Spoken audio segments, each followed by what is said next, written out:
Salah satu keputusan besar hidup saya adalah resign dari perusahaan BUMN yang diimpikan banyak orang, PT Kereta Api Indonesia. Disclaimer dulu ya, konten ini bukan untuk menyuruh kalian tiba-tiba berhenti kerja, bukan juga untuk mengubur cita-cita kalian yang ingin ikut tes BUMN. Semoga ini hanya bisa memberi sudut pandang dan inspirasi. Saya berasal dari keluarga yang hidupnya jauh dari kata cukup. Saya ikut tes kereta api murni, tes organik di tahun 2008 dan prosesnya waktu itu sekitar 6 bulan. Pengumumannya masih pakai surat dari kantor pos ya. Dari sekitar 5.000 orang yang lulus administrasi, yang diterima waktu itu 190 orang. Di divisi saya yang saya ambil, yang lolos hanya 4 orang. Tanggal 1 Januari 2009, saya tanda tangan kontrak magang. Itu pencapaian terbesar dan saya sangat bersyukur. Lalu kenapa akhirnya saya resign di tahun 2022? Mari kita bahas dengan kepala dingin.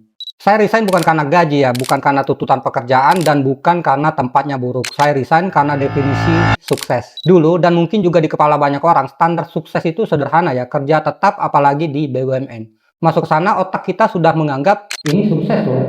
Masalahnya, sukses ini nggak punya takaran jelas ya. Di alam bawah sadar terjadi konflik, sudah sukses kok masih harus berjuang terus. Tanpa sadar, semangat kerja menurun, bukan karena malas, tapi karena jiwa saya mulai mencari hal lain yang lebih hidup dan tidak monoton.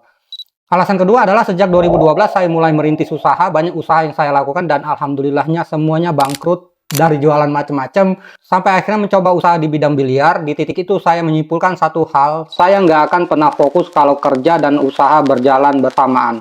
Alasan berikutnya soal realita hidup ya, kerja di BUMN banyak yang bilang enak.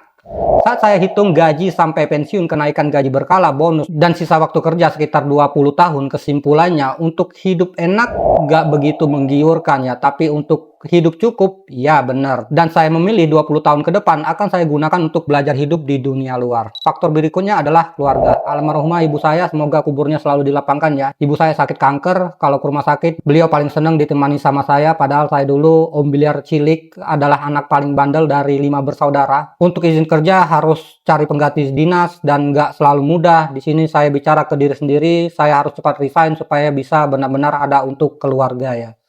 Dan alasan terakhir ini yang paling kuat secara moral, saya jualan sambil dinas padahal 8 jam adalah waktu wajib untuk perusahaan. Kadang datang terlambat, kadang batin saya terus berdebat, dan itulah alasan saya resign. Bukan karena lari dari tanggung jawab, tapi karena ingin hidup dengan fokus, jujur pada diri sendiri, dan bertanggung jawab secara moral.